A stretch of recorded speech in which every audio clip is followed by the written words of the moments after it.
Hello, everybody, and welcome to the show. I'm Roger Wakefield, and I have a special guest with me today. I'll introduce you to in just a moment.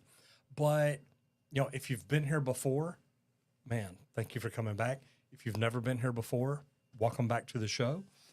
These are our viewers right here on that top main camera. That's who we talk to. You see the little man up top. Guys, I wish y'all could see the Mario that we have on the up above the camera. That way my guests know where to look at. Just remember always, while we're talking, we want to keep Mario involved, which that's each and every one of y'all. So like I said, if you've been here before, thank you so much. If you're new to the show, man, welcome in. If you've got a question, please put a Q in front of it. Put it in the chat.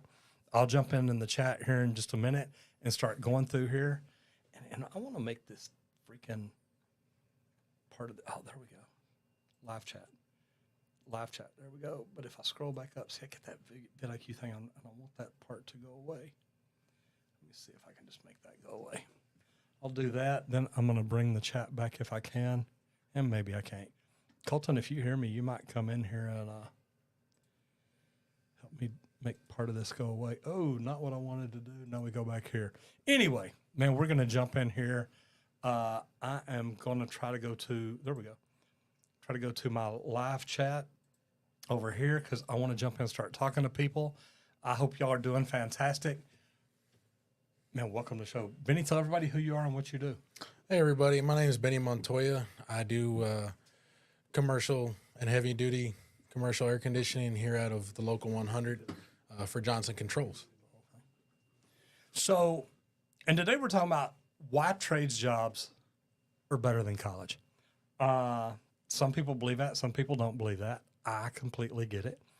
But the cool thing about it is I didn't go to college at all. Now you went to college for a little bit. For a little bit, yes, sir. Started in high school, then went to junior college, or local college, community college, I guess, and done all kinds of cool things since then. Went to Oklahoma and then got in the union. Yes, sir. Did the idea, and it did with you, I know, the idea of going to college right out of high school, that's what you wanted to do when you were growing up? Yes, sir. I wanted to be a nutritionist. Coming right out of it, play a little bit of football while I was at it, too. Okay, that didn't work out.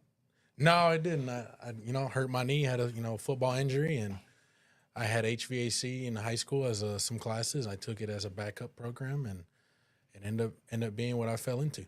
And it's done me real good ever since. And a lot of people, and there's a lot of people out there that literally, they think they're going to college. They think they're going to play Division I football. It doesn't always work out that way. No, sir, it doesn't. And it doesn't for a lot of students. If somebody's thinking that they want to go to a big Division I school and play football and do things like that, is the trades a good opportunity instead of just going to college to figure out what you want to be when you grow up? I think it absolutely is. Everybody has a dream, and realistically, we all know that, we all want to be, sports athletes or celebrities, but, at some point, but it's just not going to happen. And the paths you take to there sometimes can hinder you in your life. So like with the trades, I left college and got into the trades over here locally at the local 100. Mm-hmm. And ever since then, I haven't had to look back. First 6 months, I paid off my college debt. And, ever since then, I got a company truck, tools, clothes, stuff like that, all the shebang. But it's really given me an opportunity to do things I like to do, outside of work. Well, what's your favorite thing to do? Because you make good money. Yes, sir. What is it that you love to be able to do? Because, in high school, you didn't make good money. No, I didn't. I was in the fields, kind of, picking fruits and vegetables from like 12 to 19 type of thing. And it instilled a lot of great work ethic, but it was just kind of like a summer thing. It wasn't really too much of a big money thing for me. What's it feel like to have money in your pocket now? Man, the freedom you get from having money is you get to do the things you like. You don't really have to stress too much financially about the things you have. Like I said, I paid off college pretty quick within the first 6 months working at Johnson, doing the trades. Like like to, ride, go side by side riding or fishing. I like doing a lot of deep sea trips off of Galveston. It gives you a lot of freedom and, financial stability to do a trade. And you can afford to do that. You don't have to worry about it. Yes, sir. Now, don't get me wrong. You can't do it every single weekend. I mean, you could, just bills may not get paid. Yeah. Well, and see, I don't have to worry about like, oh, hey, I need to pay this bill for college. Some people pay them for 20, 15, 10 years, forever. Yeah. And I don't really have to worry about that. Going to the local, the companies pay for your school. Which is amazing. It is. And your insurance. And you get 3 raises a year. There's good benefits to just going and joining the union. Yep, especially right after high school. Man, yeah, kids can come in, start in the union at the age of 17, 18 when they graduate. Yes, sir. By the time they're 22 to 23, 24, around in there, what would you make if you, what scale right now? Scale is $40 and I believe like 35 cents. So you get out making 80 grand a year on your check working straight time. When's the last year you didn't work overtime? Nah. In this industry, there's not. Yeah, and you do get to work overtime, so that there's good money involved. Felon on Hell says, "Sweet, can't wait." Yeah, me either. Anthony Gamer 9000, what's up? How you doing? Gabriel Orta, good to see you in here. Corey Amos says, when is the plumbing course coming out? Man, it's so good because I'm working on it. Those of y'all that don't know, and let me see if I can find the banner. I have an app, and the app is out. And if you haven't downloaded it yet, man, I highly recommend it. I got interviewed for a podcast 2 weeks ago, right before I went out of town. Actually, it's 3 weeks ago now. And I got interviewed, and the guy literally had done some research on me. He pulls it up, and he says, man, I got your app on my phone. I said, cool. I said, that's neat. He said, Roger, this thing's phenomenal. He said, you've got the morning motivationals. You've got different videos in here. You do different education in here. And there's free versions of the app and paid versions. And on August the 10th, in about a month from now, we're going to do a big major launch. And anybody who buys the app that day is going to get it at 50% off. And they're going to have that for life. So worth checking back into. But what I would tell you right now, Coley, is go find the Wakefield app. And then August 10th, make sure you're in here. So the plumbing courses are coming. Gabriel Orta says, Mr. Wakefield, how we doing today? Jason Smith says, good morning, Mr. Wakefield. I'm here in Houston watching you with my phone because we have no power. Brother, I am praying for y'all. I've got friends down there that haven't had power most of the week, I guess. It's kind of crazy down there. I went down there. I joined a best practice group for plumbing right before or when I started my own company. And I was in Houston like 4 days after Hurricane Harvey. And man, it was nuts because there was water everywhere. And we were like calling down the day before saying, hey, are y'all still doing this course tomorrow? Because we're getting ready to fly out tonight to be in this, God, what do they call it? Prophet Day tomorrow. And I just want to make sure y'all are still doing it. We get down to this hotel in Houston. It's filled with the Air National Guard. They're still saving people. And man, it was just crazy. So Jason Smith, brother, praying for you. Guys, if you're on TikTok or Instagram and y'all have got questions, please jump over onto YouTube. You can go to YouTube and search plumbing, scroll down till you see the mustache, click on the channel, go to the live version. And then if you've got questions, put a Q in front of it. Love to talk to y'all too. Henry Wakefield says, good morning, crew. Squirt, good morning to you. Tyler says, just from the title, I can tell you I have some insight here. I went from a trade apprentice to college, then back to trades. A plumbing license opened way more doors for me than a 4-year degree. I have to agree on that. Man, both of us. And I didn't even go to college, but it's funny because when I was on Dr. Phil, he had an attorney there that, of course, thought, pretty much everybody needed to go to college, Ari. He had a millennial there that had tried electrical work, he said, for 3.5 years. He said, it's too hard. He said, I don't like people telling me when to get up, when to be at work. People telling me what I have to do. Sounds like life. I know. It sounds like any job. So he said, look, I hate the trades. He said a lot of older people were wearing and tearing their bodies, and they hated it. And if you don't treat your body right, you can. Most definitely. Do you see any old people in the trades that they have trouble walking, their back hurts, all that? I've known a lot too, yes. And the thing is with these trades, over time, safety and different tools are being made to try to help your jobs be more safe and more efficient. So, and yes, it's true, but that's kind of more in the older days of things. Nowadays, there's new technology, new practices, stuff's going to be safer and better for you overall. So there's some truth to that, but it's changing. And we talked about it a while ago, having the right gantry, having the right chain fall, having things there to pretty much do the heavy work for you. I tell people all the time, I remember throwing 6-inch cast iron pipe on my shoulder, climbing up a ladder by myself and rolling it and sliding it into clevis hangers and lining up the other end and sliding it back. And I mean, I don't even know what 6-inch cast iron pipe weighs. I'm sure Henry will put it in here in a minute. But I'm up here on a ladder, twisting and turning with an extra 100 pounds or so on my shoulder and trying to twist it and roll it and use my whole body. And, man, we don't do that anymore. No, we haven't. And I was just at a job, TI, Texas Instruments. I was out there for many years. Not Sherman, I was in Dallas. I got you. Oh, yeah. So out there, I was seeing, some pipe fitters throwing up some pipe for the chillers, secondary, primary loops. And they were using chain falls. They were using equipment. Roustabouts, everything. Scissor lifts, you name it. They're not breaking their bodies. Yes. They're setting everything. They're using equipment, a buddy system when you move some stuff, so they try to limit how much is put on the actual person in the body. I love it because I agree, Tyler. I think that, number one, 4 years of college, unless you've got a silver spoon in your mouth, you're going to take on some debt. You're going to pay for that. 5 years in the trade school. You went to the union for 5 years. Yes, sir. You got paid the whole time you were there, didn't you? I did. Yes, you got sir. insurance the whole time you were there. Insurance, pension. You pay a little bit into that. It's very, very good and very financially probably the best thing you can do, in my opinion, coming straight out of high school. Because, like I said, I had some college debt for that first year that I worked at Johnson. Paid it off. I haven't had any school debt of a thing ever since. And I tell you what's cool about that is, so he said scale right now is about $40. So that's $80,000 a year.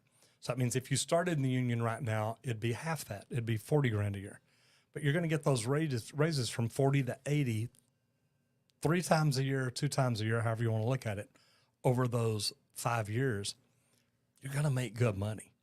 You're going to make about $300,000 instead of, so if you made $300,000 your first 5 years in the trades, the people that went to college for 4, when they come out that first year, they've got to look at paying $100,000 to $150,000 back, and they hadn't been making that $300,000. So you really do come out much further ahead. Well, and I've got friends that went to college, and like you say, and right out of college, a lot of people think that, you're going to get a big money job, 6 figures. It don't happen. It don't happen like that, because you still have to get the experience.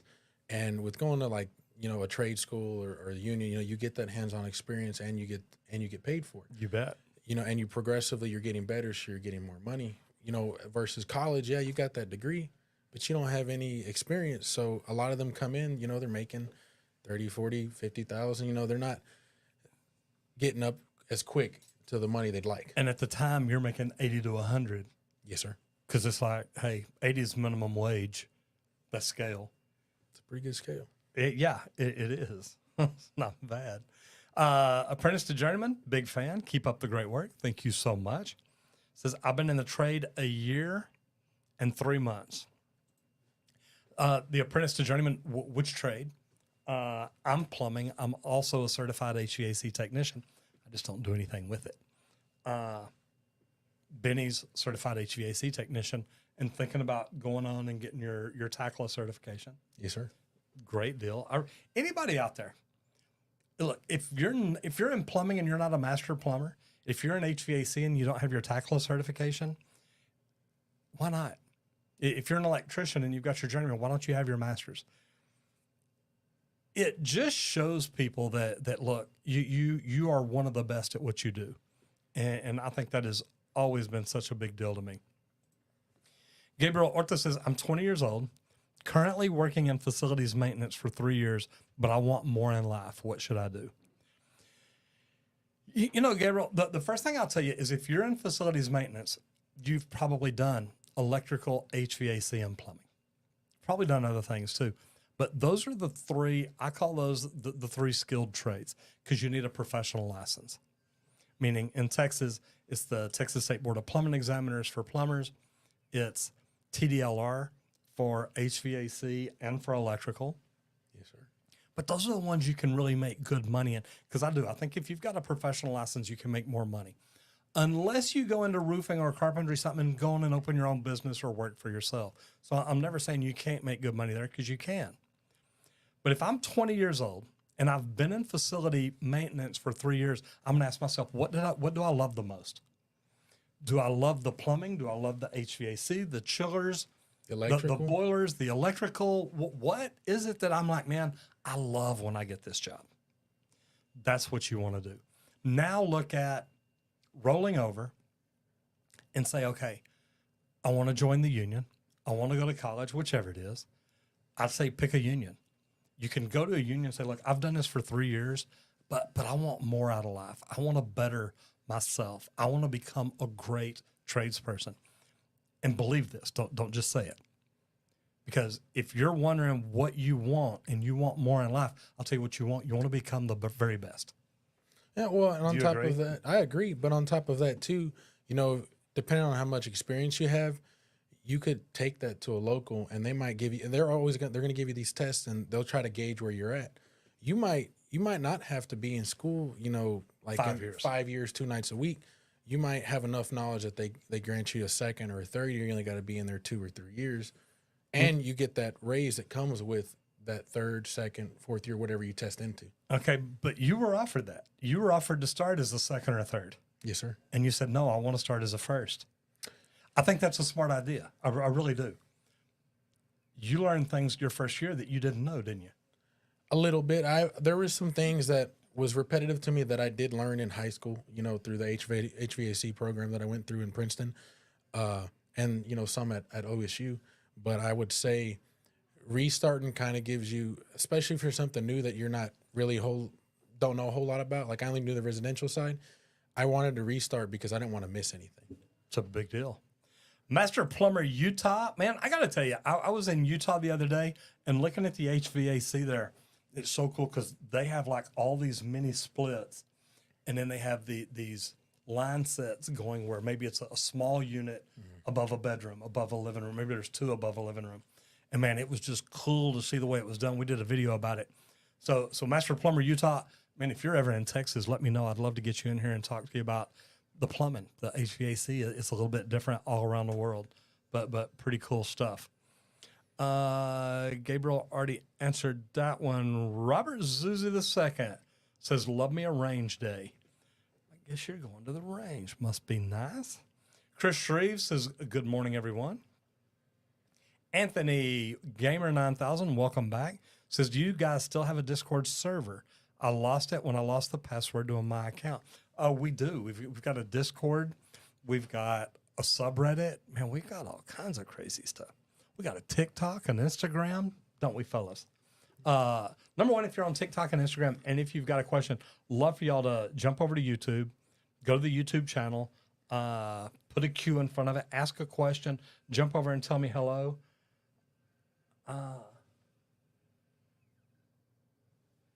Okay, wait. It says, I'm hoping Roger would consider a visit to Austin, Texas. Keep Austin weird.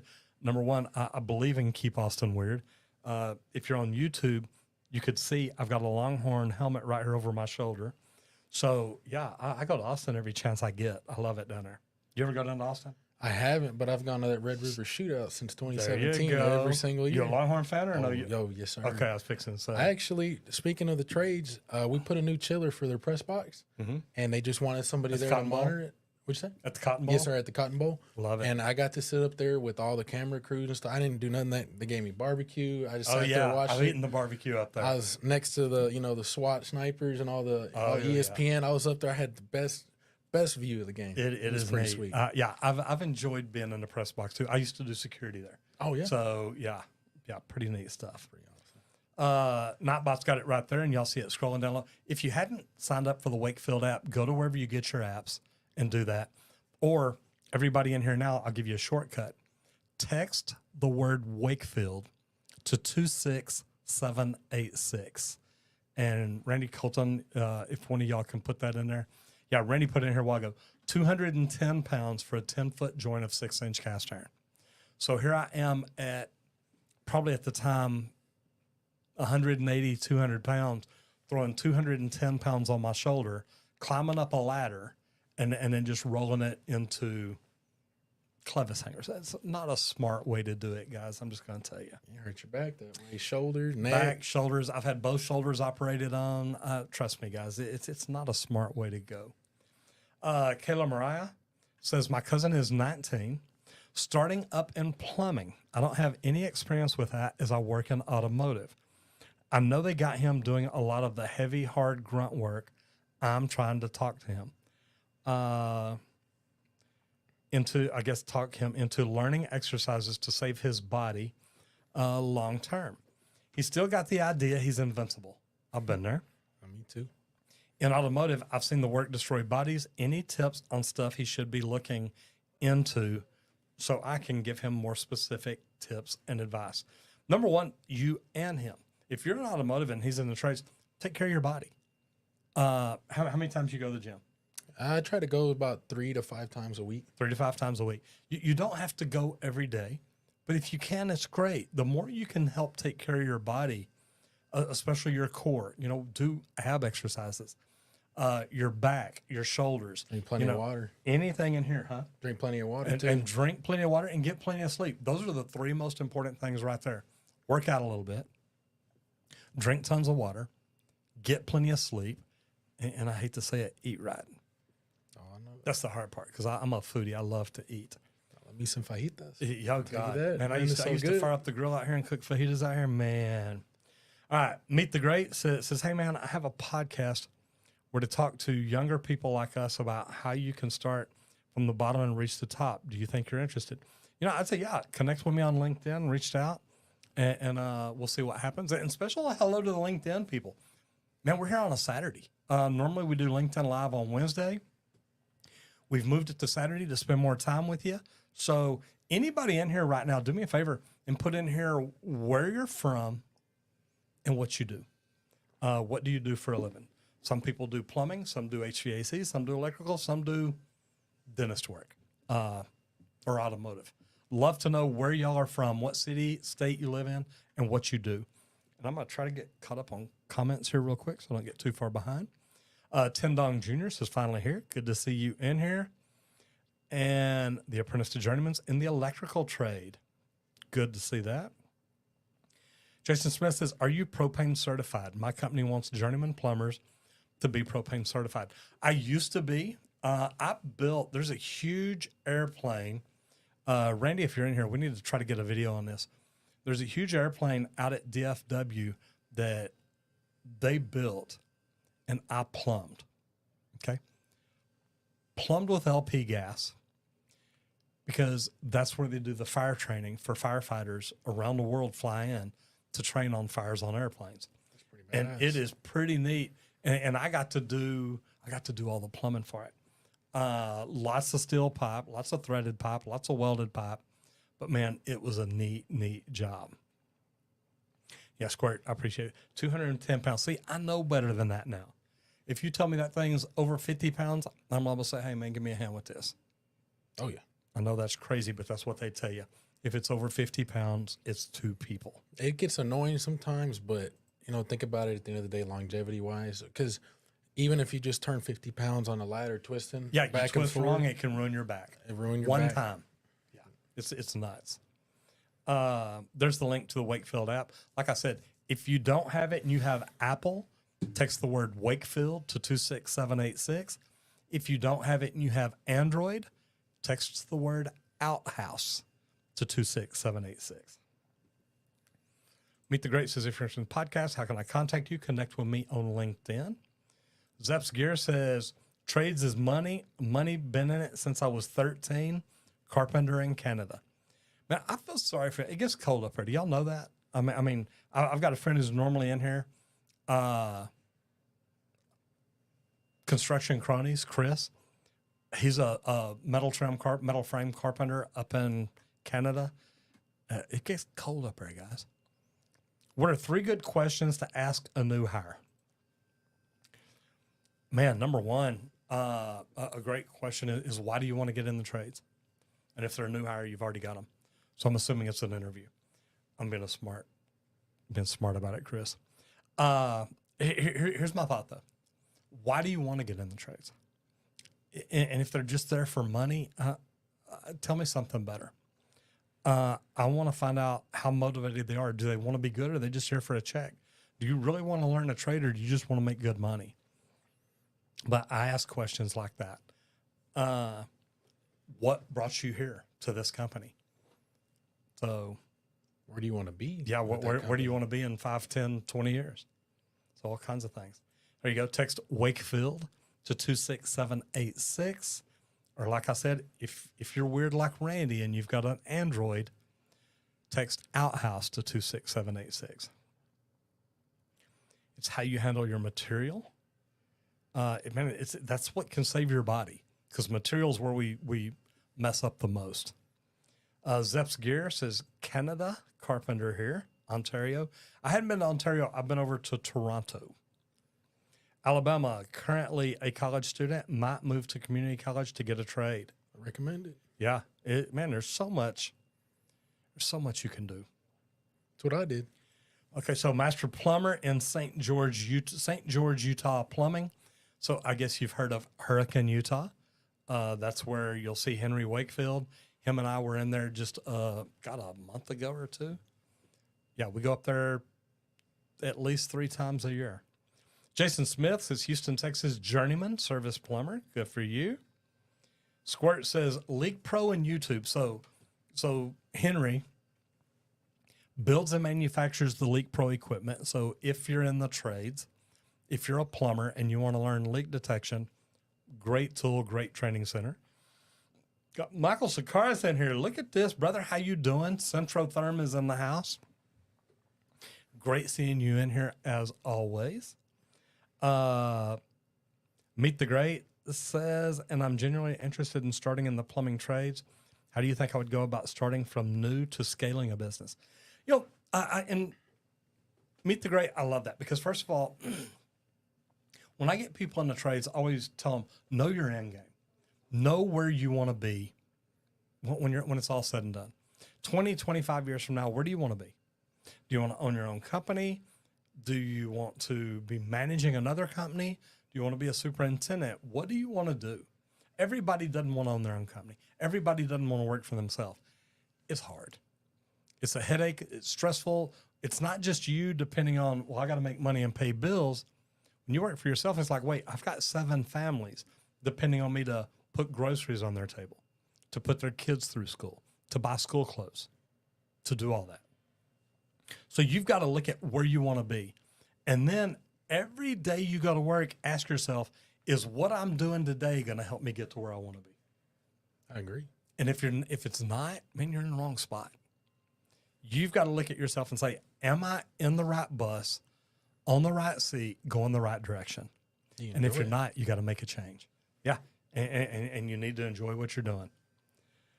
Dwayne Mark says, what better for pay, non-union or union? That's a good question. Man, it's a great question, because it really is up to you. And I'm going to say that because right now, scale in Dallas for HVAC is about $40 an hour. But if you talk to most HVAC people that work for an open shop company, they're liable to tell you, look, I make commission. So there's no minimum. Look, if I don't do any sales this week, if I don't do any jobs this week, I don't make any money this week. But those same people will also tell you that they can go out and have a $8,000 week, that they can have a $10,000 week. It's not consistent, though. You've got to make it consistent. So union, you get a higher base pay, a higher minimum wage. It's a little bit more guaranteed. A lot more guaranteed. You got guaranteed insurance, guaranteed raises. pretty much a guaranteed 40 hours a week as long as you do a good job. Yeah. Yes, sir. If you're good, you're always going to work. And that's one of the biggest complaints I hear about the unions. The union lays people off all the time. Have you been laid off? I have not been laid off. I haven't. I'm on the service side of things, the HVAC, and we're in Texas. It's always going to be hot. Just people's machines or units at home, they're always going to be breaking. And service it's just not going to ever stop, especially with everybody moving here in the new buildings, the new houses, everything they're throwing up. It's always going to be there. On the plumbing and pipe fitting side, you have your downtime sometimes, but we got TI coming. We got a lot of these big companies coming, bringing their headquarters. The work for the plumbing and pipe fitting side is astronomical. Unlimited.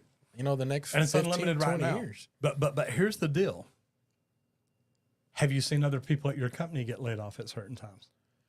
Or at other companies? You went through the union training program. Yes, sir. Did you see guys get laid off sometimes? I did sometimes on the construction side of things. When it comes to service plumbing work or service HVAC work, Normally not. if you find yourself out of a job in either service side of things, it's because you did something wrong, and you did something wrong. Or you didn't work to do things right all the time. Exactly, you did just enough to sail on by, and that you finally caught up to you. You got to be able to want to do it. You got to have pride in doing it, and you'll be just fine. So, Dwayne Mark, here's what I would tell people again. If you're just getting into the trades and you're like, look, I don't ever want to own my own company, going union can be great. It's commercial. It's normally big jobs. You'll normally be on the same job for a long time, and you can make good money. Now, that's normally for a union plumber, electrician, things like that. Most of the unions here in North Texas don't do residential. Even the HVAC union up here, most of them don't do residential service. It's all commercial service. So you can make as much money as you want no matter which way. You get into the union, you become a good superintendent, and you can make great money, great bonuses. When I got out of the union, I was making double scale. Okay. So double scale back then, I was making great money. I had great benefits. I had insurance. I had vacations. I had holidays. I had anything and everything you could ask for. That's kind of hard to walk away from. But when you've got your own company, your own residential company, you can move up and do good. I know residential HVAC people that make over up into six figures a year. That they make over $300,000 a year, some of them. And you can do that. You've just got to be really, really good at what you do. Keep learning, keep pushing forward. Sometimes you're going to have bad weeks, days, months, but as long as you stick to it and keep trying, you're going to be just fine. You bet. Colton, videographer and editor, signed in under Roger Wakefield Plumbing Education. Tin Dong Jr. says, hey, Roger, you wished me luck at the last live session here on YouTube. Passed my tradesperson's entrance exam this week and will start plumbing and pipe fitting soon using your videos to prepare. Number one, man, congratulations. Glad that you passed the tradesman entry exam. I'm assuming you're getting into the local because you're saying plumbing and pipe fitting. Which local are you getting into? Randy was a 20-year pipe fitter, local 100. Anthony gave 9,000, says HVAC and plumbing are both of my favorite trades, also electrical. And the cool thing about, I remember when I went to Lindsay Cooper to get HVAC certified. I had done commercial HVAC for years. Went over there to get my HVAC certification because I was wanting to go residential. And it's funny because plumbing, HVAC, and electrical, you do all three of them. You tie into it all. You're doing a little bit of everything. You got electrical, you got refrigeration, you got plumbing. You're doing all of it. And you're kind of like, in a way, a jack of all trades, especially. And you can, residential too, but when you get into the commercial, you got these machines. Sure, you might know how to work on the machine, but you got to make sure that the stuff coming into and out of it's correct. The right water flow, the right GPM, the right power. Sometimes, like in our machines, we need the right correct rotation. Mm-hmm. Stuff like that can, destroy mess up a machine. destroy a multi-million-dollar machine. You bet. So it blew my mind because when I went to Lindsay Cooper and get in, one of the very first things they told me, and I'm like, wait, what? 90% of the problems with residential HVAC is electrical. Oh, yeah. 90%. You got a capacitor out, you got switches out, you got transformers out, you got low voltage out. It's like, wait, 90% electrical? Dude, I'm a plumber. I don't want to learn electrical, but I did. It is what it is. Antonio Laura Quinte says, my name is Tony from Newark, New Jersey. I'm in the heating business, and that's a big deal up there. Do you know Louis the Boiler Man up in, I don't know if he's in Jersey or if he's in New York. Great guy. Antonio says 45 years in the business. Man, you got me beat. I got 44 years. I started in 1980. Zeps Gear says, I'm here to make people's lives better. We build the world around you. I like that. That's what all tradespeople do. We build the world around you. Just look out there. A tradesperson either built it or repairs it. Services it? Every day.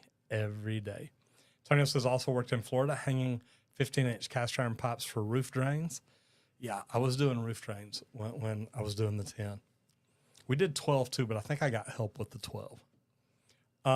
Randy says, I bought Roger a Droid 8P.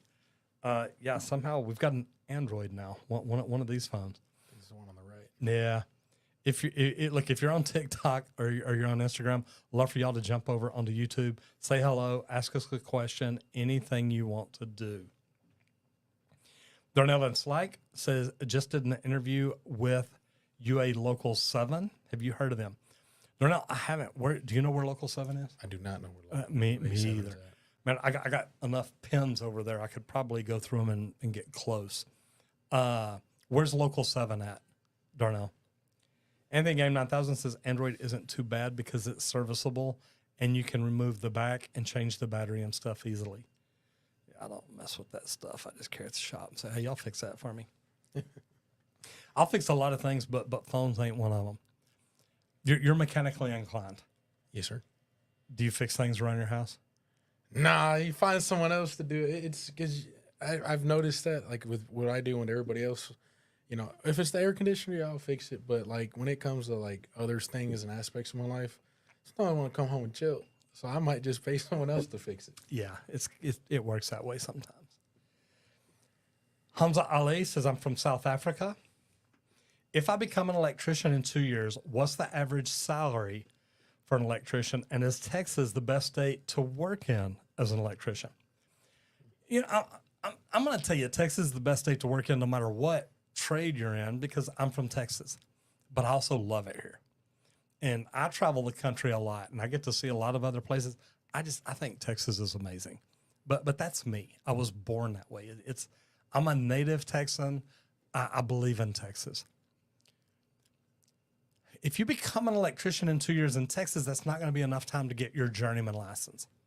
Now, you may be able to get your journeyman license somewhere else and come in and test, but a journeyman electrician is going to make about the same as a journeyman plumber HVAC tech.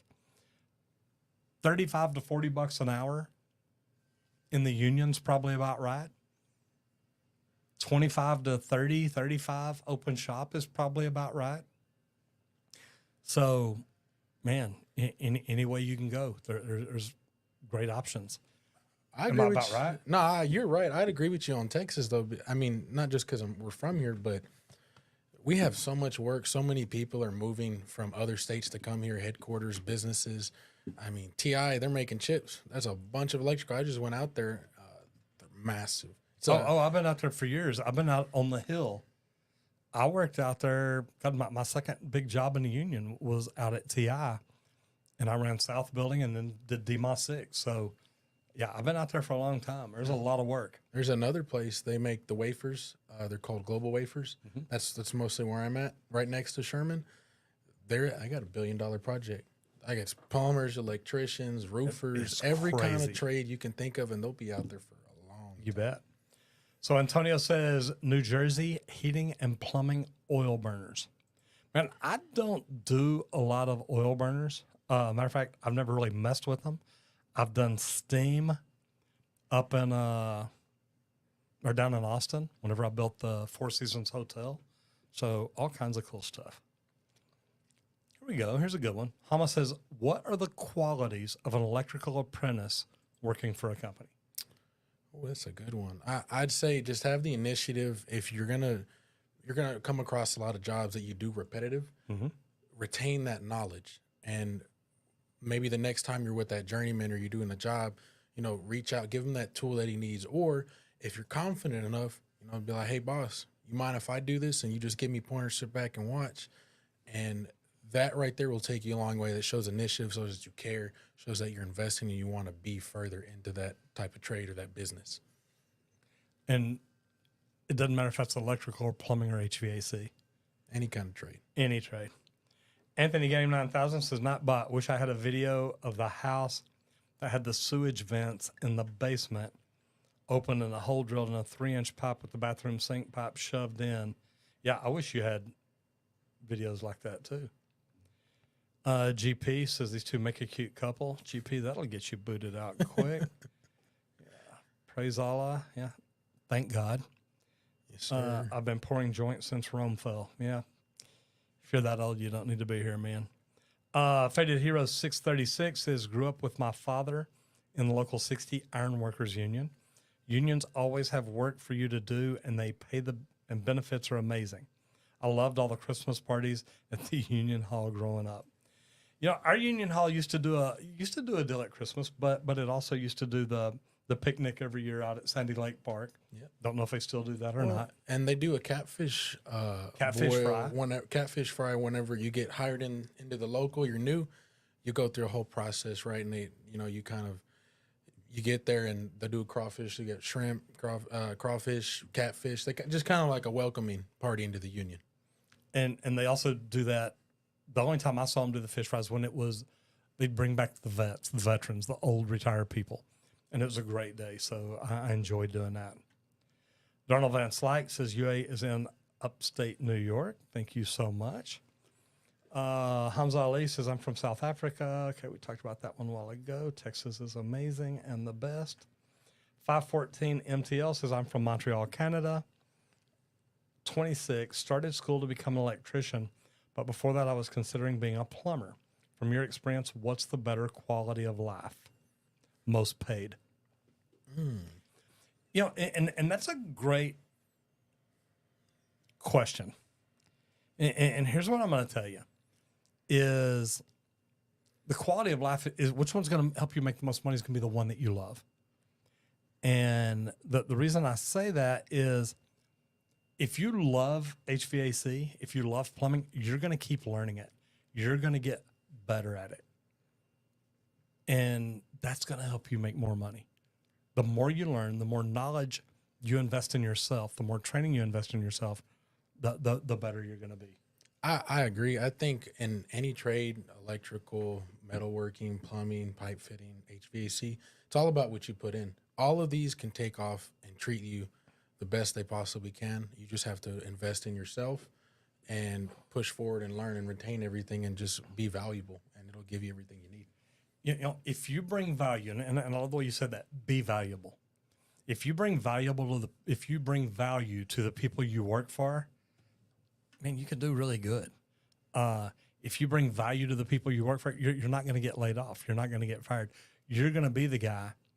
If I've got 4 people that work for me and one of them is amazing, wants to be the best, one of the hardest workers, and the other 3, look, I just do what needs to be done.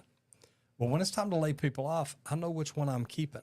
It keeps you around. They may not have work, but they see that you work hard. You may just be sweeping the shop, but we're going to move you over to this job. We need an apprentice for a week. Oh yeah, but I want to keep you around. They don't pay you as an apprentice, but they're paying you to keep you around, and that's a big deal. Andres Hernandez says, "Thank God, amen." Yes, sir. The trades are not that easy to get into. Audro, I gotta tell you. CS, I don't know who you are, but you're anyway. Audro, the trades are not that easy to get into. I disagree with you. I have to. And we were talking about that a while ago. There's a million unfilled trades jobs across the United States, a million. And the thing is, if people really want jobs, they can get them. They may have to study. They may have to educate themselves a little bit. Watch YouTube for a month and learn enough about plumbing. You can go in and talk about it as an educated person, not just, hey, I want to learn plumbing and I know nothing about it. Get in and figure it out. And that way you can walk in and say, and that's why I'm wanting to build these training centers. But that way you can walk in and say, look, I can replace a garbage disposal, a water heater, a toilet. I can rebuild a toilet. I can test a water heater. I can change out a kitchen sink or a kitchen faucet. When you come in and you're like, look, I've got skills. I can do these things. You're going to make money. And if you can come in and say that from the get-go, and a lot of this stuff you can learn from watching YouTube. You can practice on your house. Go home and say, hey, Mom, look, you need a new kitchen faucet. If you'll buy it, I'll install it for free. And then watch a video teaching you how to do it and learn how to do it. And then take it back out and do it again without watching a video. Learn how to do stuff where you can walk in and say, yeah, I can do that. I can do that. I can do that. Now, I'm not saying you won't get on a job and say, hey, Benny, look, man, I've got this thing apart, but I can't figure out how it goes back together. Okay, let's look at it. Let's figure it out.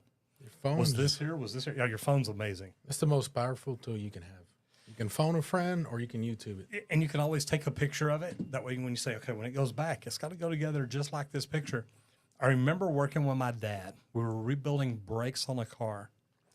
And Dad would always carry out a notebook. And actually, it's a pencil. And I'm sure I've got one over here. But he would literally draw, once we pulled the disc off, or the drum, he'd draw the entire brake assembly. And then when he took stuff off, if there was like a color on it, he'd write that color on it. That way, when it got put back together, it was all put back together exactly like it. Nowadays, we're just like, I do it all the time. jerk it all off now. Now look at the picture and see, are we putting it back right? Pictures will help you. I do it when I'm wiring up stuff sometimes. I'll just snap a picture because sometimes you get products that don't have a wiring diagram. Hell, I know. And having that wiring diagram is nice. Oh, yes, sir.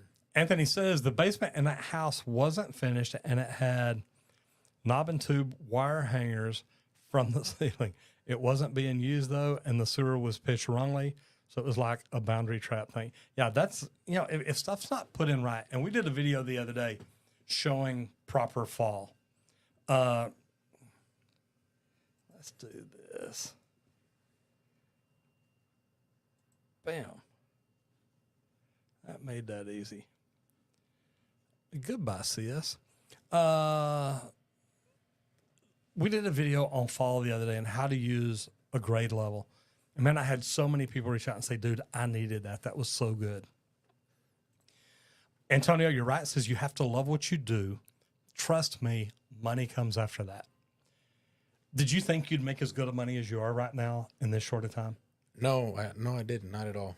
It's you have to have faith. You have to have trust, and you have to want to enjoy it and further yourself in it. And before you know it, when you get caught up just trying to learn and be better every day, next thing you know, you look at the money, you're like, man, where'd all this come from?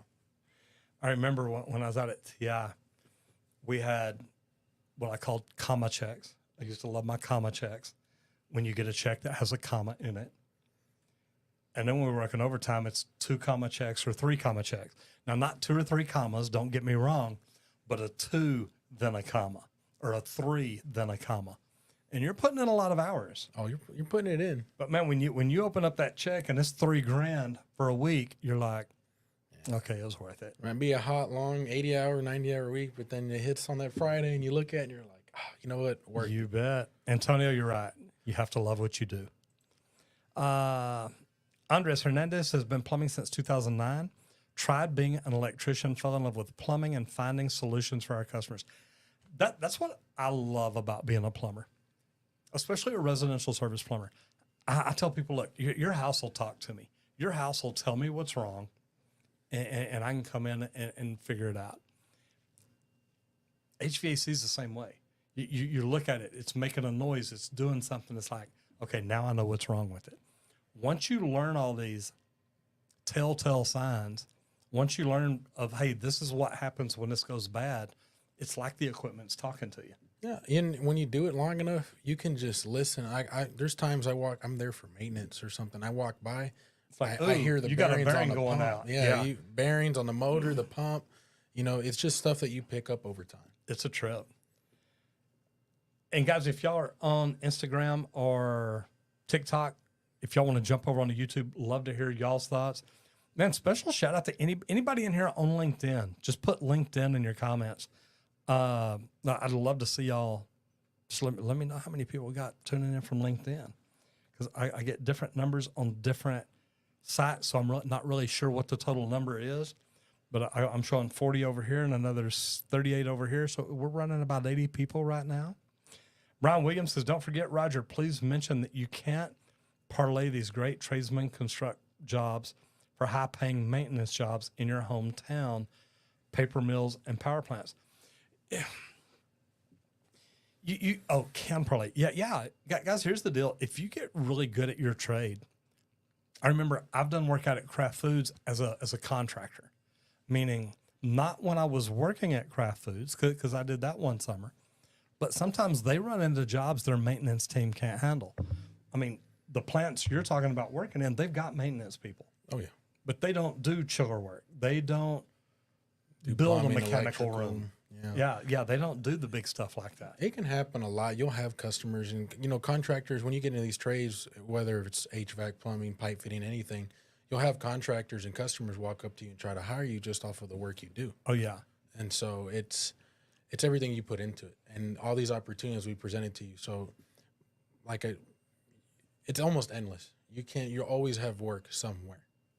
And the thing I like about it is when you're out there working with somebody and you do a good job, and you talked about that earlier, a lot of times the engineer's like, hey, I want you to do this job. Or when we call Johnson, I'm going to ask for you. I want you to take care of this problem. Well, then whenever they find out you've gone and opened your own company, it's like, yo, bro, I got a problem with that unit out here. Let's talk about it. Oh, yeah. And you build great relationships. Zeskier says, it's as hard as you make it to get into getting in a trade can be easy. Work hard and stand out. It's as hard as you make it to get in. Getting in a trade can be easy. Work hard and stand out. Once you get in, and sometimes you've got to work hard at getting in. Sometimes when you apply and you don't get a call back, you got to go back a week later. Got to go back 2 weeks later and say, hey, man, I applied. I'm still looking for a job, and I really do want to work for y'all. Just checking to see where y'all are at or what's going on. Is there anything I can fill out or do? Anything I can study and learn? And if you'll come by and let people know that, you can do pretty good. Well, speaking of standing out, when you go to these companies that you want to work for, invest in them, search them up, ask them questions. Hey, where'd y'all start from? Hey, I noticed y'all are going towards this. You do those things, that shows them that you're vested, you have initiative, and that you want to be there, and you want to grow with that company. And you're willing to learn. Because if you'll do that, that means you're coachable. Anthony Gamer 9000 says that's a big TV in the background. Must have been a pain to install. No, it's really not. Hamza Ali says, I'm from South Africa. What's the job stability for an electrician in America? Because the unemployment rate is very high in South Africa. I'll move to America for a job stability as an electrician. Hamza, move. I don't think you're going to have any problem. There's so much work. Guys that didn't hear me in the beginning, literally, there's 1 million unfilled trades jobs across the United States. There's over $1 trillion in student debt. So what I'll tell you is look, get in the trades and come on over. We're always looking for people. The stability is there. I mean, even during COVID, everybody with these degrees, they had to go home. Some of them had to get laid off. I didn't.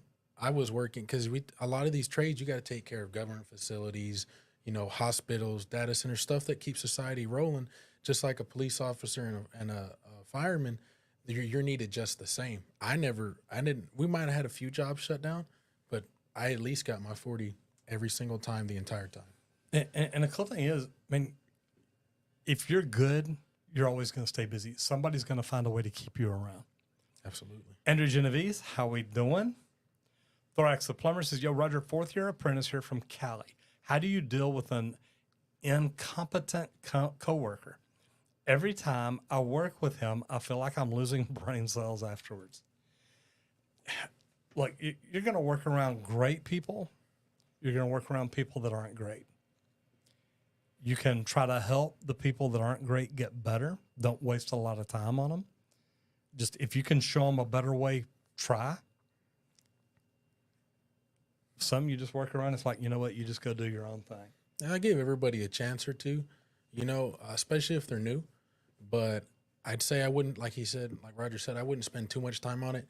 You'll know off the bat if they really want to be there. If you can see it, work with them. If you don't see it, just keep on going along with what you're doing. And maybe talk to them sometimes and say, hey, look, and if you'll try just a little bit harder, or remember that deal I showed you the other day? I showed you for this, but you're not doing it. And work with people. Give them a chance. You've got your middle 60% of people. You got your top 20% and your bottom 20%. And as an entrepreneur, as a company owner, we tend to spend way too much time in that bottom 20% because we hire them. It's like, man, I know I can make this guy good. Well, to be honest, you can't. It's up to them. But you should be spending all that time on, instead of the bottom 20%, you look at them, you say, yo, brother, look, you got to step it up. That's what it I takes. need you up here. Okay? It's on your own. I've told you what to learn. If you'll learn this, this, and this, you can do this. There's your warning. Now spend all this time working on the middle 60%. Because if you can get them to your top 20%, your rock stars, your company's going to do so much better. Most definitely. David Cruz says, I'm going to my local community college for HVAC, hoping I can find a job in residential service. Absolutely. You think I'll be able to find a job? Oh, absolutely. Everybody can find a job out there, guys. In any trade, not just HVAC. Everybody needs work, needs companies, needs people to come help build these things. We all, look, America, blue-collar workers built it, repair it, service it every single day. Maintain it. Anthony Gamer says, just swapped my OS to Linux, and I must say the notifications are faster, so I actually catch streams on time compared to my old Windows. Good for you. Hamza says, the electrical wiring in South Africa is different from America. So if I move to America, do I have to learn electrical from scratch? Well, you're going to have to learn the differences.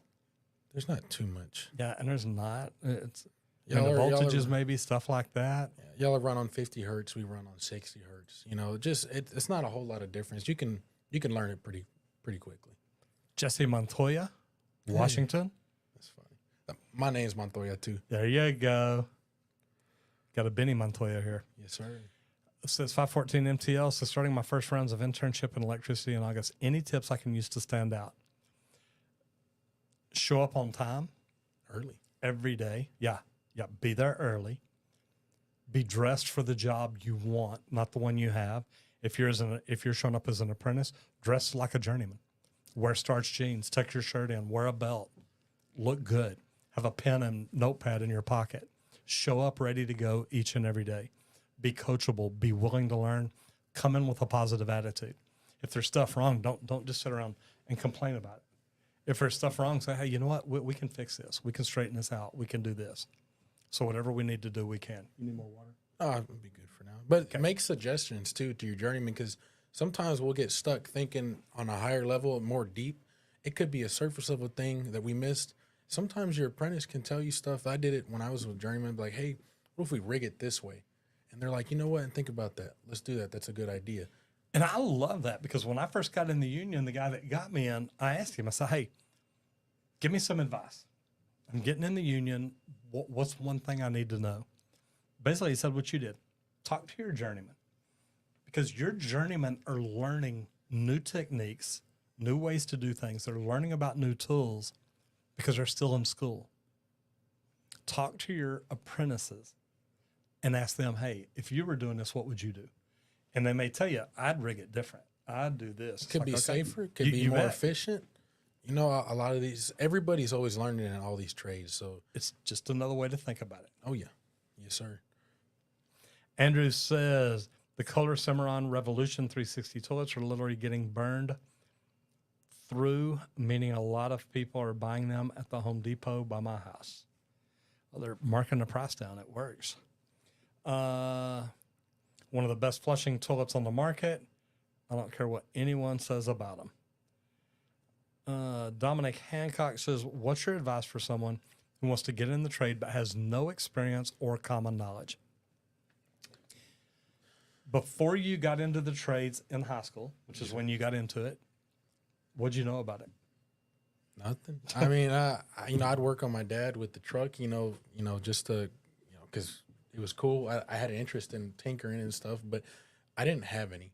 And I'd say when you jump into something, you need to go at it with everything you got. Mm-hmm. Invest in learning outside of just if you're going to work for that. You need to learn outside of it, and to just not give up. And repetition is key in learning something. So if you're welding, let's say if you're doing welding, you're welding at the job. If you're fortunate enough that you can either go to the shop or a family member's got a welder, go practice. Be repetitive. Try to get good at the things you can. Ask them if you can stay late. Say, hey, man, look, I want to practice running the bead. Do you mind if I stay here? Just the welding machine. I'll have it turned off, whatever it is. You never know. I work for a company that there were a lot of us plumbers that wanted to learn to weld because the welders they had weren't very good. Ran into it a lot. And man, we'd stay an hour or two late. So pretty cool. Roland Martin 85 says, learn the company's mission statement. Man, learn everything you can about a company. What is their mission statement? What is their vision statement? Why did they start? What can you learn about the owners? How did they grow? Learn anything and everything you can about a company. It's huge. So while Amari says, hey guys, great show. I have a 9-to-5 aviation job, but would like to branch off into plumbing and start my own gig. Any advice and necessary information towards that? It's going to be hard to keep a 9-to-5 job and find a job where you can get enough hours to not just learn plumbing, but to stay with it long enough to get your journeyman license, your master's license, and things like that. Your choice may be check out Collin College, check out Texas State Technical College, and see, can you work and still go to school there?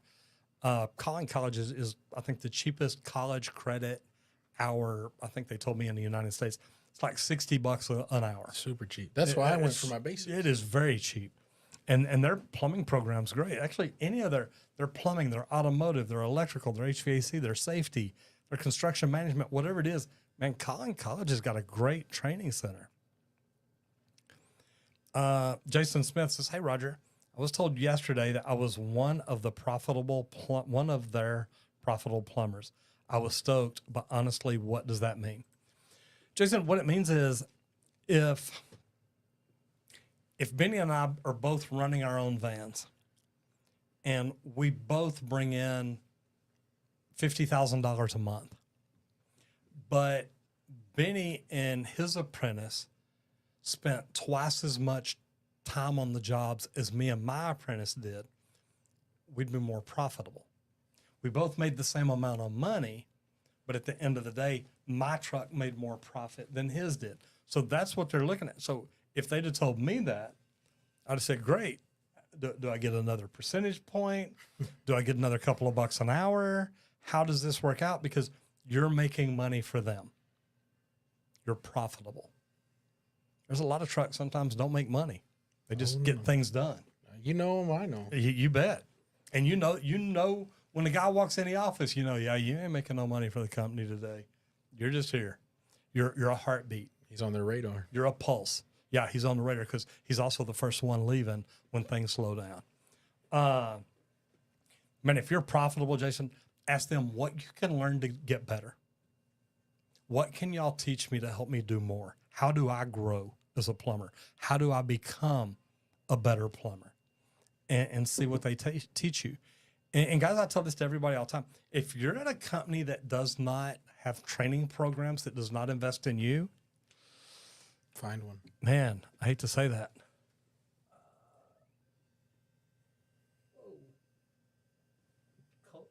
Colton, you may come help me. I lost one of my cameras. It said that I lost it due to inactivity. So I don't know if I'm on TikTok or Instagram now, but how y'all doing? Dominic Hancock says, what's your advice to someone who wants to get in the trade who has no experience and no common knowledge? Well, common knowledge, common sense, I hope you have.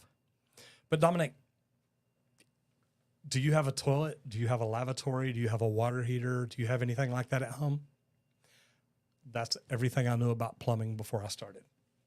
I had didn't know what copper was, didn't know about water lines in the wall, didn't know about any of that. This new air conditioning cooled me. You bet. I know there's a thermostat that turns it up and down and works. So, man, start applying. Look, you're on YouTube studying plumbing. You know a lot more about it than I did. 514 MTL says, my teachers also tell me to stand out, but also specialize in something in electricity in case the company's laying off. What would be a good specialization to do in electricity? Solar panels, wind turbines, whole house GFCIs, anything at all like that. And of course, it's the one on the left. Anything at all like that is going to be a specialty that you could do good on.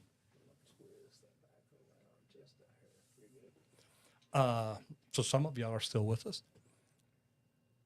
Specialize in anything you can. If you're in HVAC, specialize in indoor air quality. Specialize in the whole house air filtration systems.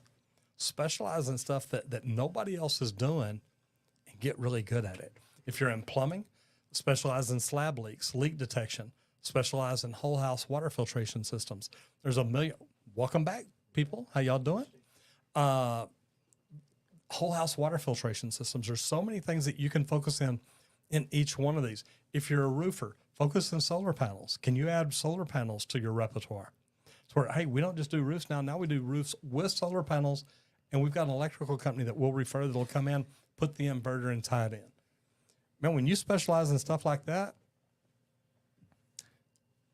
nobody else does. You add value to yourself. You add tons of value. Yeah, and that's value to you, not just the company you're at, to you. Add to your resume. Make yourself valuable. Make yourself needed. It'll get to a point where if you keep on investing in yourself, you don't have to worry about looking for jobs. Jobs will come to you. You bet. Every day. Andrew says, is auto mechanic similar to plumbing? In a way. Auto mechanic, though, you're normally in a shop. People bring their vehicles to you. Plumbing, you go to people's houses or the buildings or whatever. So it's not quite the same, but you know what? There's fluids moving through an engine throughout your car. So in a way. Many trades cross into other domains They all the do. time. Thorax the Plumber says that coworker is a 13-year apprentice, and I feel like I'm smarter than him, which is sad. Look, I've known apprentices that were apprentices for 16, 18, 20 years. They couldn't pass a test. They freeze up. They're afraid of tests. And I hate to see that for them. But a lot of times that's a mental thing, and that'll block them too. I'd say just keep working with them, keep trying to help them. Be supportive. Yeah, ask them, man, is there anything I can help you do to get your license? Why don't you have your license? Maybe or is it something you're interested in? Maybe you got a book you did notes on for the test that you can pass on to You them. bet. That might help them. Evan Help says, any advice for somebody wanting to start a plumbing business? Yeah. Get the Wakefield app. I've got 4 levels of people in the app. I've got people that want to get in the trades. I teach them how to get in the trades and make the most money. I've got people that are in the trades, but they want to learn, how do I make more money? And a lot of this is what we're talking about. How do you specialize in things? How do you do things like that? What courses, what things can you learn to help you become a foreman, a superintendent, a project manager? Great things to learn. My 3rd level of people are the people that want to start their own business or have started their own business and they're just starting out. Do they know about names and attorneys and accountants and CPAs? Do they know what all things they need to do? Then my 4th level of people is entrepreneurs that are already running a company, but they want to learn how to use networking, social media, and things like that to grow it. How do you scale your company? How do you take it from $500,000 a year to $5 million a year? And what do you have to do that? So, look, if you've got Apple, text the word Wakefield to 26786. If you've got Android, text the word Outhouse to 26786. There's free levels there. And like I said a while ago, guys, August 10th, we're going to be doing a big launch where you get the app for 50% off. Alita Baker says, Roger, I'm sure you have answered this question before, but do you think trade school is worth it? I'm looking into HVAC. Absolutely. I went the school route, and it's you can go that way if you'd like, but it's gonna take you. You're gonna have debt. It's gonna take you longer to get to where you want to be. When you do these trade schools, most of the time these companies will pay a percentage of it, if not all of it, and you're continuously learning, and then you're applying. You're not just learning it and waiting to go 4 years later to go apply it. Mm-hmm. You're learning, applying, and you're moving forward. And the training in any trade, electrical, plumbing, HVAC, welding, it's always changing. You're always going to learn. And you have the opportunity when a new technology comes out to front run it for your company or for your own business. And that might be what puts you over the top and, generates the next level for you. And a cool thing about it is, look, if you want to be the top of your industry, whatever industry you're in, if you'll get up every morning and study your industry for 30 minutes to an hour, there's new tools, materials, techniques, equipment every single day in each one of our trades. And if you're studying, you're getting on the internet and searching, new HVAC tools, new electrical tools, and see what kind of stuff is coming out and learn about that before everybody else at your company does. You can be the guy leading your industry. And I promise anybody who gets up and studies their industry like this for the next 6 months to a year, spending 30 minutes to an hour a day, at the end of a year, you're going to be in the top 5% of your industry. You're going to understand more about it than anybody else because you study it in a way most people don't. And I'm telling you, that is a game changer. It's a lot of what you do outside of that job or that trade. Or that's where you learn. School. That's where you really grow. I learned a lot from on-call because you don't have nobody to answer. You can't call nobody. You just got to figure it out. You show up and figure out, how do I make this work? Experience. Andrew says, what I mean is fixing cars and trucks and all of them good stuff the same as plumbing. No, working a car, truck, and working on a building, it's different. It's a trade, but I mean, you got to ask yourself, what do you enjoy doing? Spayu Nick Ephraim. Spayu Nick Ephraim. Hope I got that right. That is my strategy to get good guys to put on our field. All my plumbers are selected. And if you're in a position where you can handpick your plumbers, you're doing amazing. So good for you. Alex Kemp says, I recently passed my journeyman license in Wisconsin. I just want to thank you, Roger, for being such a great resource for us younger people in the trades. Alex, number one, I love that. If you don't have the app yet, look, get it. There's a morning motivational there that I think everybody in the trades should hear each and every day. And it's just something to make us think, wow, you know what? I'm of value here. And it's a big deal. And he says, depending on where someone lives, can sand come through someone's water supply into their toilet tanks? It shouldn't. I've seen India's electrical wiring from the outside poles. It looks crazy. India's, I guess. Just like a giant net of wires on some.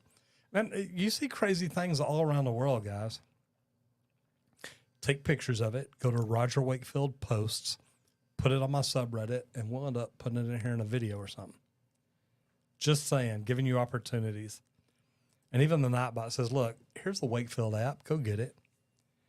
TJ Schwartz, what's up? Put a wrench on that like button. Guys, if you like what we're doing, hit the like button. Give us a thumbs up.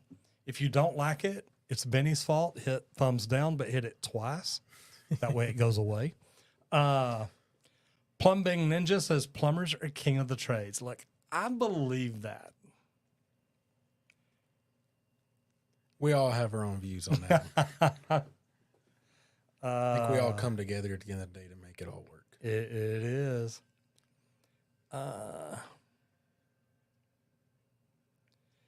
OCC Plumbing rebuilds toilets. That's cool. Dominic Hancock says, I'm a part of the union, but I'm scared that I don't have enough common sense to be a success in this trade and have been telling them.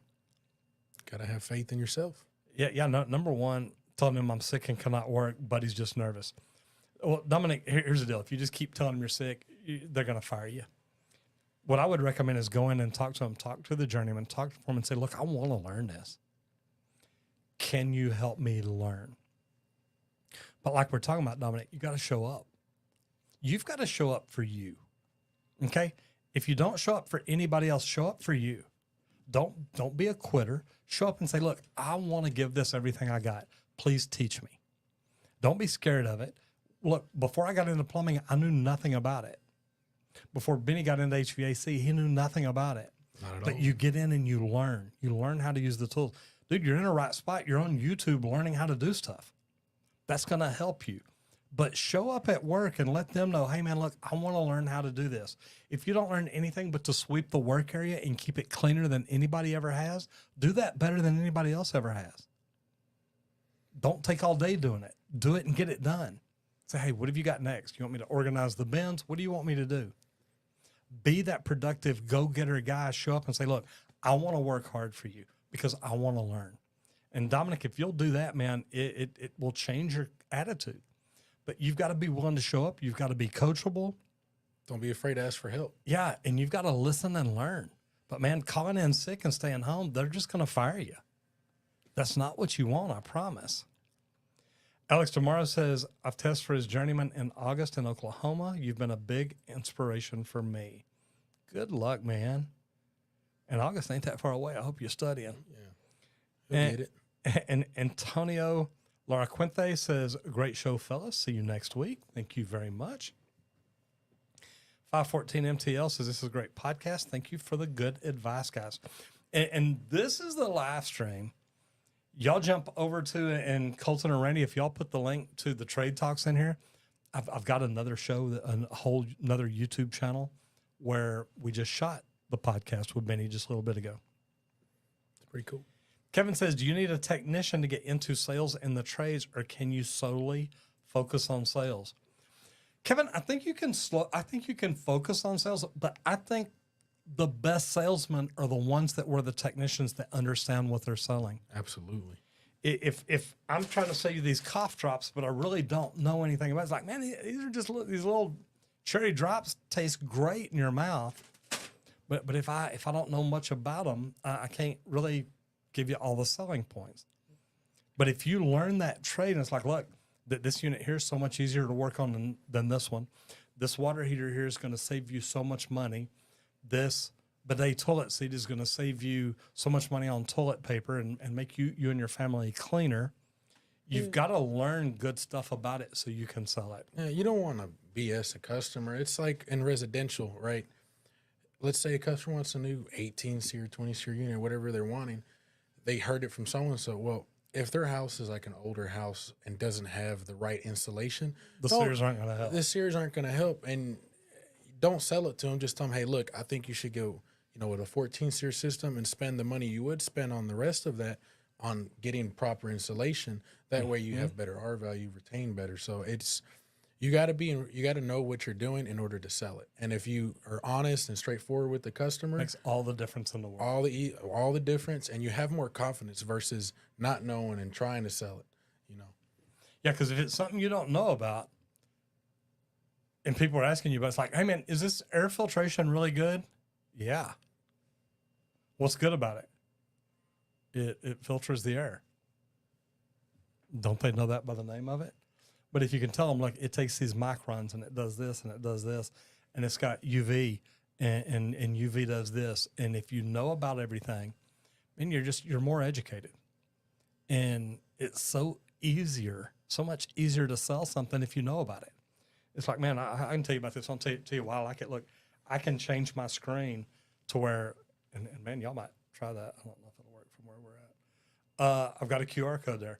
If you scan that QR code, it's going to take you into Go High Level, which for me, if you've got a plumbing company or something, it's a great thing to do, to get in and try. But I believe in it, and I see what it's done for me. That's another thing. And I saw a question down here in a minute and about whole house water filtration.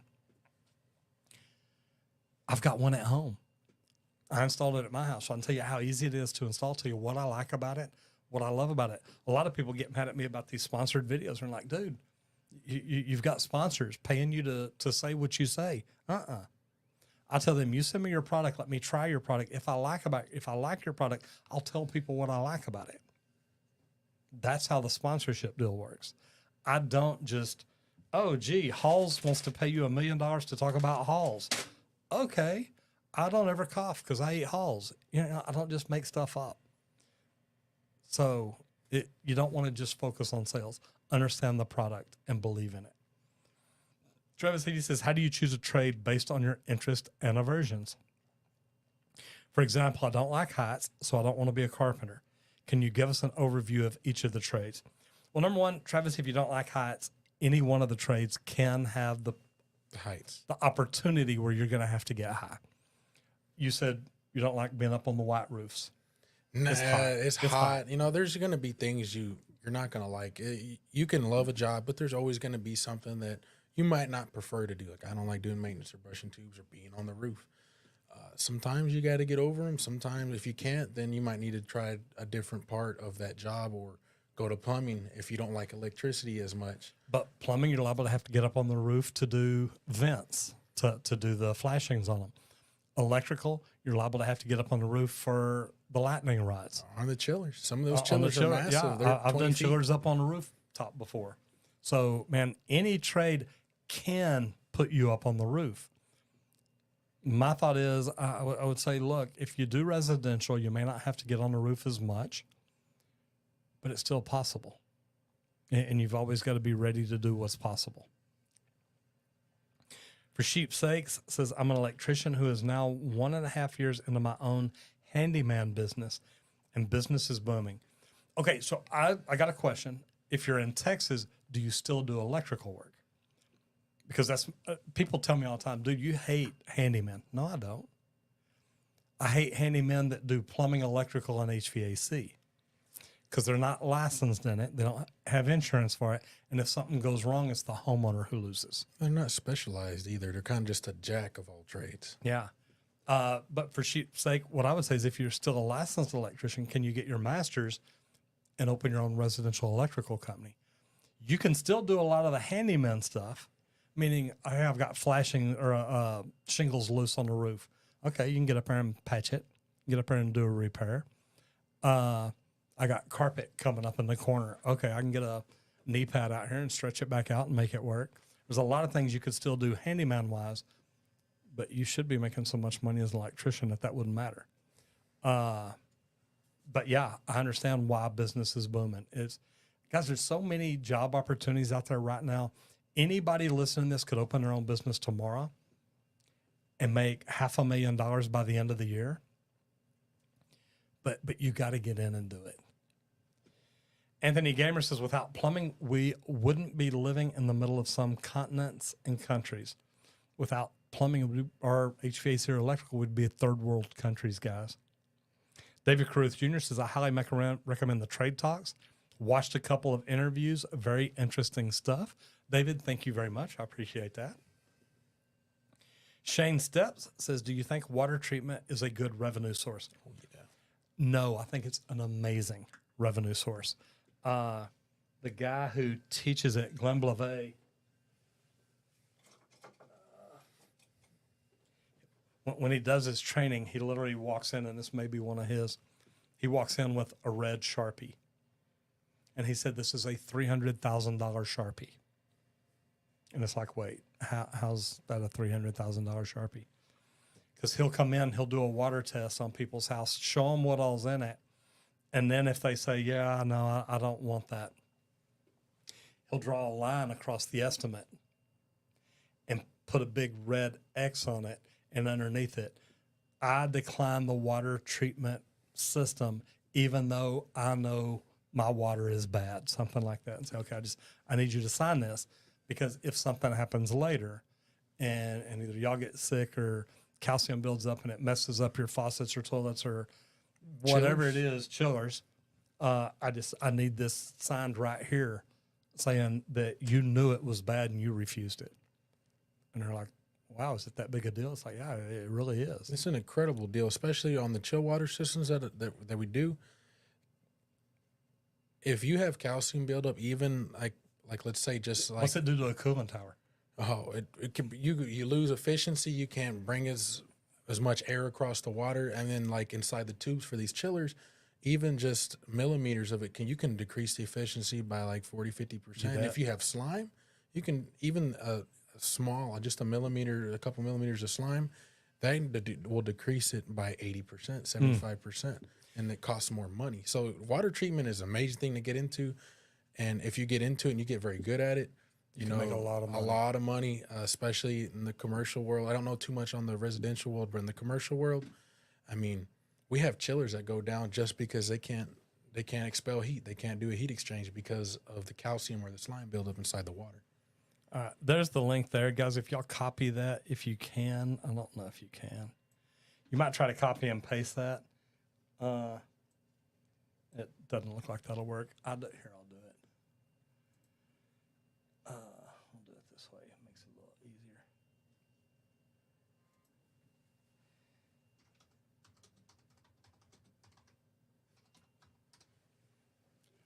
All right. So if I go here, I hit pause. I'll scroll down to here. I know, guys.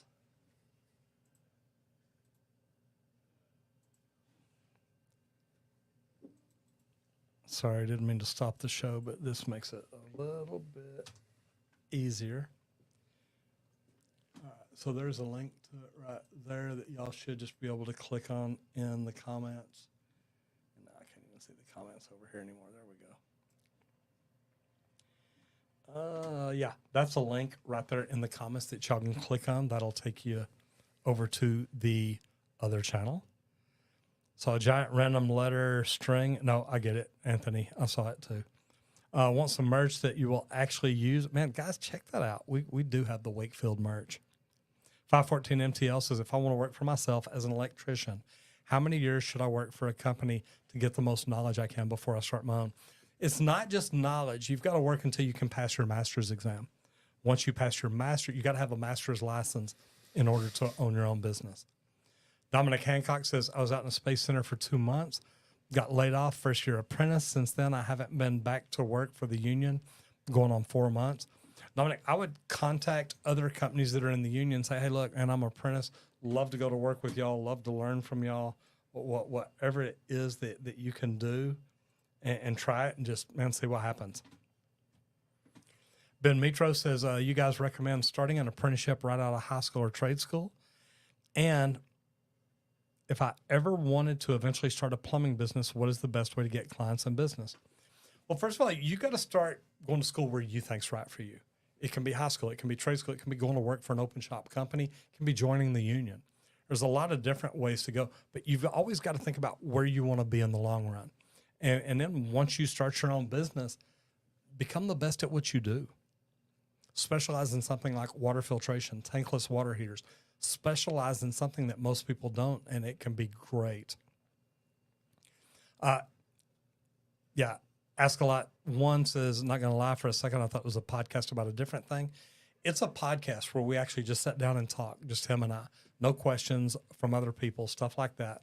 So, yeah, it's a neat deal. Go check it out. It's called The Trade Talks, and I think I can come over here maybe. Click here and pin it to the top. So it's up there. So good luck with that. Jason, thumbs up. Thank you very much.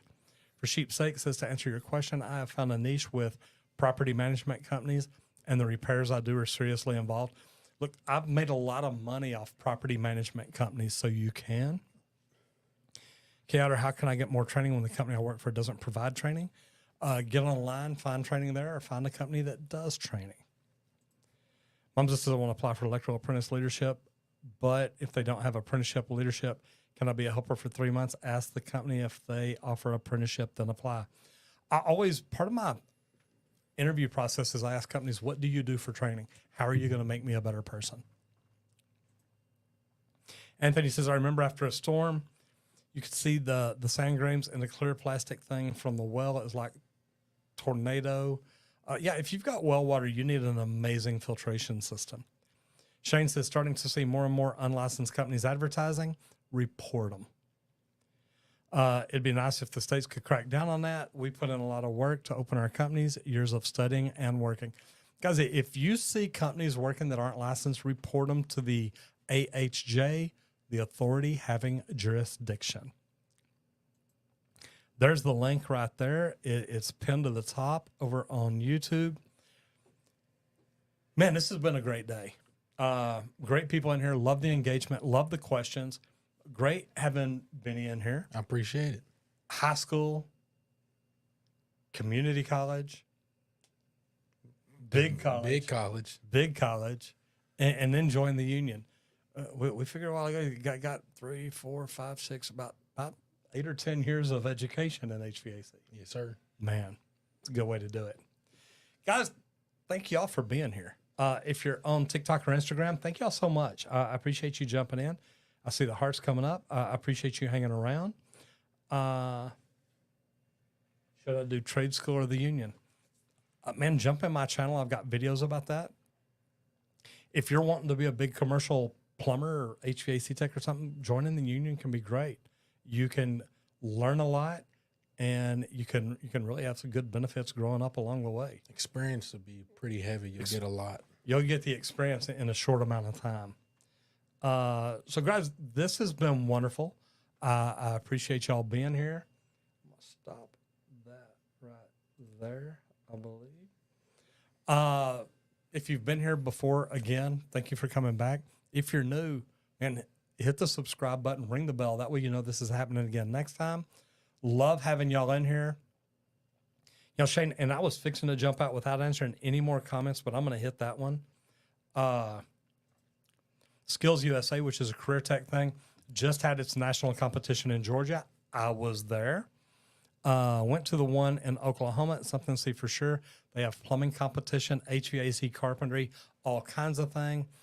And special congratulations to Belton High School, Texas State Technical College, TSTC.